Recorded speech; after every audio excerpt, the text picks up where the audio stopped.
Good morning, children. I, Mrs. S.K. Singh, welcome you to the first session of online chemistry class. This is your book, New Trends in Chemistry by Evergreen Publications, and your first chapter is Introducing Chemistry. Right from the beginning of history, people have been fascinated by the world around them, and this inquisitive nature of people has created science. The word science is derived from the Latin word scientia, which means knowledge. Therefore, science is the term used for the broad field of human knowledge concerned with facts that are explained logically by rules, patterns, or principles. The application of science for practical purpose is termed as technology. Now, from class 6, science is broadly classified into 3 streams. Number 1, physics, that is the science of matter and energy. Number 2, the science of living things known as biology, in which we study about plant and animal life. And the third is chemistry, that we are going to study now. Now, what is chemistry? It is the study of substances, their properties, structures, and transformations. In other words, chemistry is the science of elements. It deals with the properties and chemical reactions of the elements and compounds, and also the way in which these elements and compounds are made. It also relates with the composition of matter and the changes that take place in it under various conditions. Now, early history of chemistry. Many years before chemistry became a science, people knew how to combine certain substances in order to make things, but they were not able to offer a possible explanation to understand how these changes took place. Alchemy was one of the earliest form of chemistry.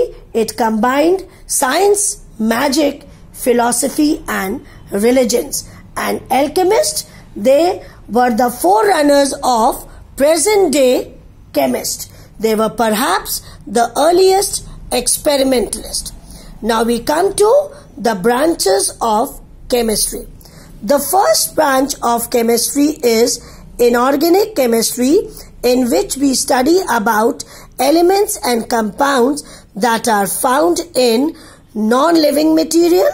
The second branch is organic chemistry, in which we study about carbon compounds that are found in living things. The third is physical chemistry, in which we see how physical properties such as heat and pressure affect chemical reactions. And the fourth is biochemistry, which studies the chemical makeup and behavior in living things. Now, the economic importance of chemistry. The progress in modern society is indeed based on the advances of chemistry.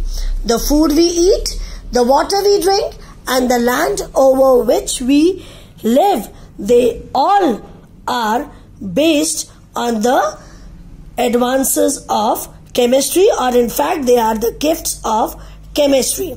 Some of the most essential needs for the living of humans require the use of various chemical compounds like fertilizers, insecticides, antibiotics, building materials, etc.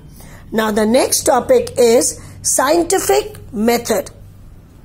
What is scientific method? Systematic steps to solve a problem is called scientific method. The various steps involved in it are: number 1, identifying the problem. the scientists think over the problem, that is, they try to figure out the area where they have to work. The second step is gathering all the known information, that is, the scientists find out all the information which is provided to them through books, journals, internets, etc. They mix up all the data obtained with their own knowledge and then they try to come up to the solution of the problem. The third step is they try to form a hypothesis. Now, what is a hypothesis? A hypothesis is a tentative guess. Tentative means it can be changed. So, it offers a possible explanation for an event that has been observed. To test the hypothesis, the scientists conduct experiments, they record observations, and they reach to conclusion or result.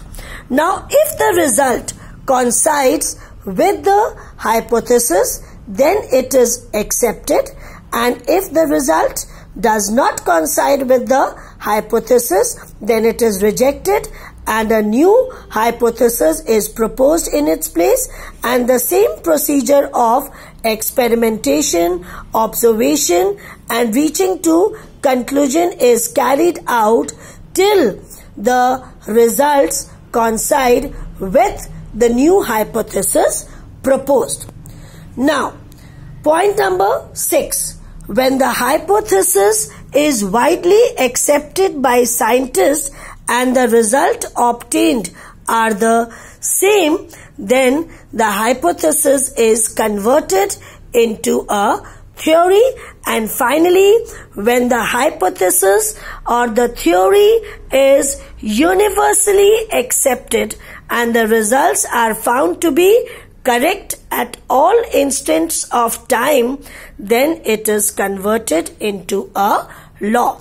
So, systematic steps to solve a problem is called scientific method. There are 7 main steps: identifying the problem, gathering of known information, forming a hypothesis, experimentation and observation, reaching to conclusion, forming a theory, and universal acceptance in the form of a law. So children, we will cover the chapter till here today, and based on the topic that I have covered today, I am sending you a worksheet in which I have given question answers, and I have solved the worksheet given on page number 14 of the chapter. Here are the answers of fill in the blanks and give one word answer. Now children, if you don't have the book, I am sending you a PDF of the chapter introducing chemistry. You can refer page number 11, 12, 13 and 14 to find out the answers given in worksheet number 1, and the worksheet given on page number 14 of the chapter you can do in the book if you have it, or otherwise you can also note it down in your notebook.